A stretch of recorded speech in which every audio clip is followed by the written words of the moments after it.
Top notch, get the most, got the lesser. Top notch, top notch. Hey guys, and welcome back to my channel, Reality Nursing & Co. And if you haven't already, please like, comment, and subscribe, and click the notification button down below so that you can stay in tune with all my latest topics. So guys, I know it's been a while since I've been here. You're probably like, where have you been? We missed you. Well, it's been a lot of new life changes, guys. I've actually just moved. I took a new OR job. So yes, I am an OR nurse. I went from clinical informatics to OR, and I'll also do a video on that transition and tell you what things to keep in mind and just be mindful of when changing from a non-clinical job to a clinical job.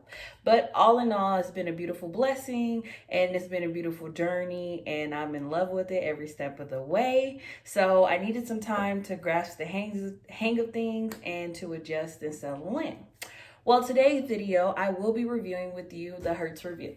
So unlike the usual Hurst review book that you will see if you attend their actual, I think it's a 7-day seminar or something to that effect, or 30 days, depending on which one you choose. I actually ended up making my own Hurst review. I did that because when I took the course, I had previously filled in the book that they had gave us, and then I wanted to reinforce that information by rewriting it out to see if I would remember it. It did help, but at the same time, my only thing with Hurst was that it was a more lengthy and compacted review. So you really dealt with a lot of information. It felt more so like school than an actual boards review course. But the rationales and explanations that's given from them are really good. So I am showing you from the book that I made. I actually made it like a binder. So on the front, I have the title page. And then inside of there, I put like the ideal values that you should remember. So all the important information is here. So lab values and the mindset you should have when you're in NCLEX. So that's like at the beginning of their test book that they have as well. And then for me, what I also did was I made my own like NCLEX schedule on how I was studying everything. So when I was doing this Hurst review, I also mixed it with Mark Clinics. So you see there, it's listed the days and what topics I would use, how many hours I spent. I would give myself breaks in between, and then how many questions I would do out of the question bank. So basically how I would do this is a Monday through Friday, or certain days of the week, depending on what days I had available. I would put those down with a time frame of where I would start. So this would be a start time, and then it'll tell you the date, whatever topic I'm reviewing. And then you go down here, it tells you when my break time was. So during this time when I took the exam, I had a night schedule. So I had it set up where I started at 8, I breaked at 11. I breaked at 10, and then I would go until 11:30, and then I'll finish by midnight. So that was one schedule that I tried. It worked pretty good. And then I had Saturdays and Sundays and Fridays here. So once again, I started at 8 in the morning, took a break at 10, and then I started my next topic at 10:30, took a break at 12:30, and then I reviewed what I had went over from the beginning here at 1, and then was done by 3. So it pretty much varies on you and what schedule you want to set up.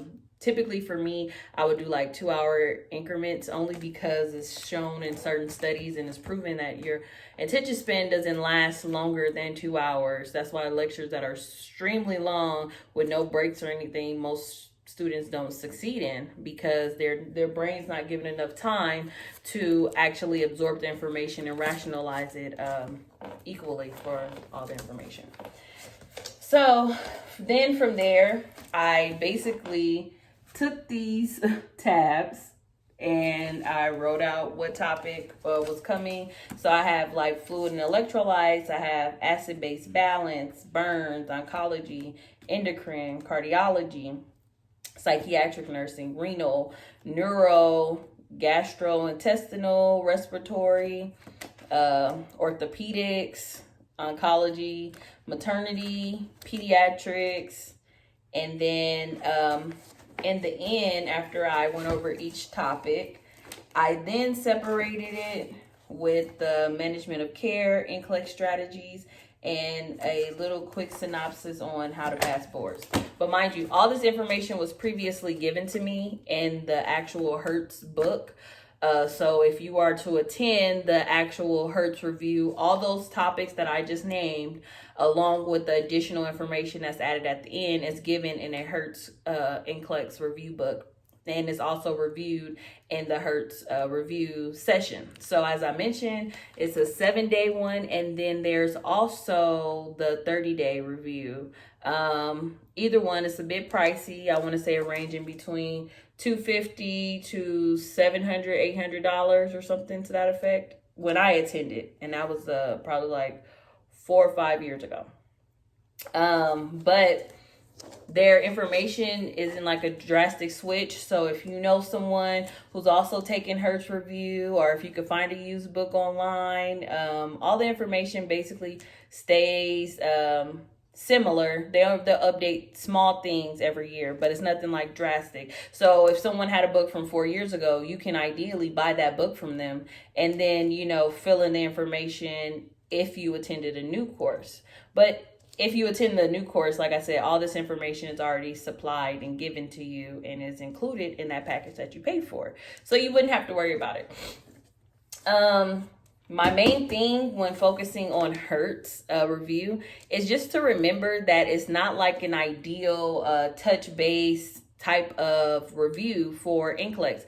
It is an actual, like, from beginning to end review of all the information. So, for example, if I went to fluid and electrolytes here, it breaks down the systems that deal with fluid and electrolytes. So it'll start from the vascular spaces in the heart, and it will end at whatever the next topic is to basically help things flow over easily. And then it goes into acid-base imbalances. So it takes the topics and basically breaks them down, and then it builds it into a bigger picture. So it starts from the smallest component and works its way up to the biggest component. Hurst isn't a short, witty type of review.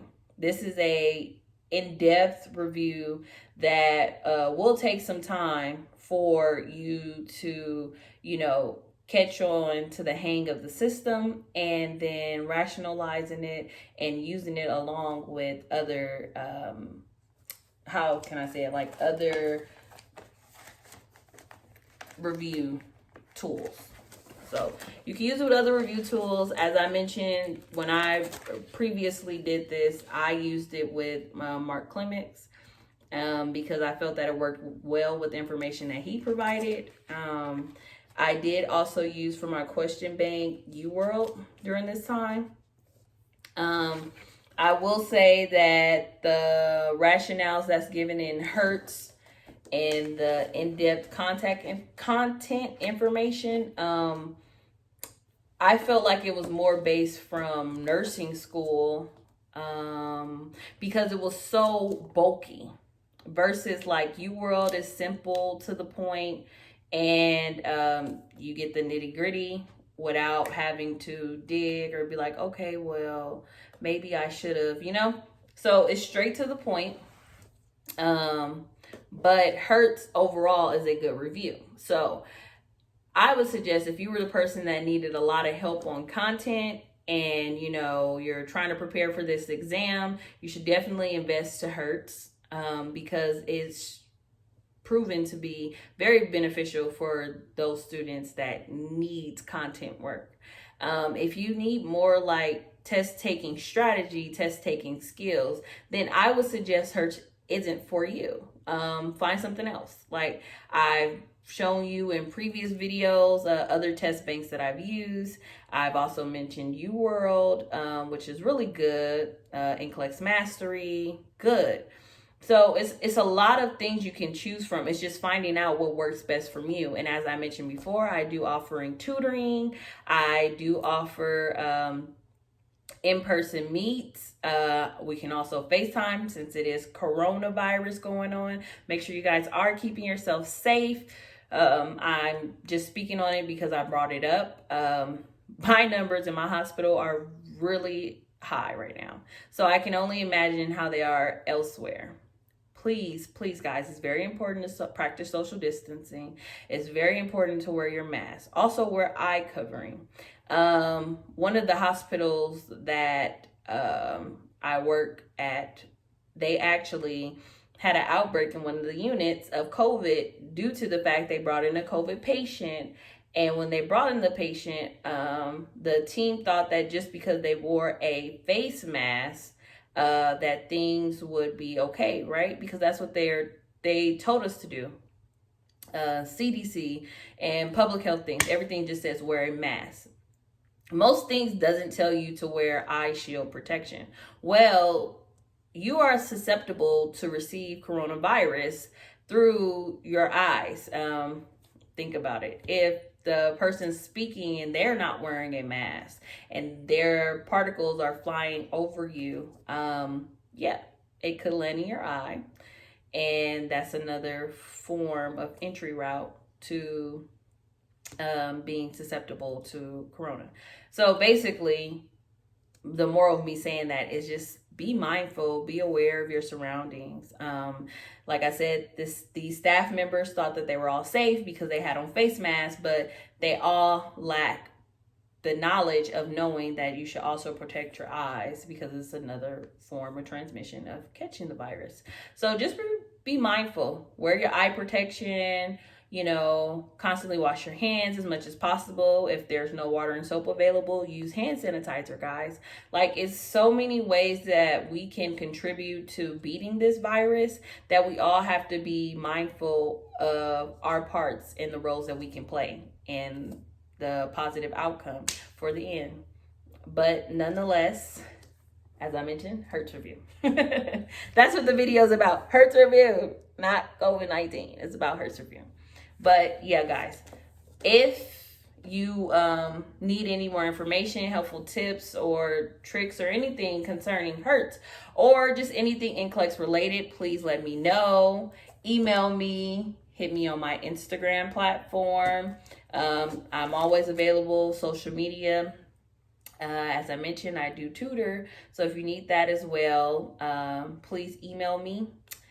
And also stay on the lookout for next week's video. I'm back, guys. I'm sorry it took me a while, but in order for me to succeed, what do I always tell you guys? You need to take time for yourself. And sometimes it means sacrifice. So yes, I love doing my YouTube videos. Yes, I love motivating you guys. Yes, I love telling you guys what's practical or what's ideal. But at the same time, I cannot pour from an empty pitcher. So if I'm constantly loading myself up with things, as I mentioned, I got a new job. I just recently moved. We just recently got a puppy. Like, so many new changes have happened in my life. I needed time to adjust, to accept those things, to understand what was going on, and just so I can be my best self when I came back. So I didn't forget. Of course, I'm going to motivate you. And how am I going to motivate you? This is a new year, new start, new beginnings. And guess what that means? That means that you can change yourself. I'm not saying that you should have waited until now, January 2021. But what I am saying is that you can take this opportunity, if you haven't already, write out a vision board. Write out a task list, write out a to-do list of things that you want to accomplish. And you check those things off, whether it may be small or it may be big, but you hold yourself accountable for those daily. You set a reminder on your phone and you take that time to meditate and focus on what you need to accomplish for the long run. Do what's best for you. Don't think because we're stuck in this pandemic, or we have stay-at-home orders unless you're essential workers, that you're not important, or what you do isn't beneficial to society, or it's not beneficial to the ones around you. Just remember those small things, like I mentioned before: smiling, asking someone how they're doing, these contactless ways to stay connected with other people, whether it's FaceTime, via Zoom, I don't know, Facebook Messenger, whatever the case may be, guys. You have to find a way to deal with all these things yourself. But while you're doing that, remember to be mindful of your value. And in that picture, remember I said that picture that you're pouring from? And the idea of the picture is to keep yourself leveled, to know when, okay, I'm giving too much of myself, I'm not giving enough of myself, and I'm not meeting the goals that I need to meet. It's a constant reminder to tell you where you're at in life. So use that to be the best version of yourself you can be, and we'll continue on this journey together. And again, guys, if you haven't, please like, comment, and subscribe. Click the notification button down below so that you can stay in tune with all my newest videos. And again, I am back and I missed you guys. Please ask me questions, email me, follow me on Instagram. Just contact me in any way. I'm here to service you guys, and I hope that I'm helpful. Please give me suggestions. Please tell me my errors. Please tell me my flaws so that I can perfect it for you. And with that being said, guys, goodbye, and thank you for tapping in to Reality Nursing & Co. Talk to you soon, guys. Bye.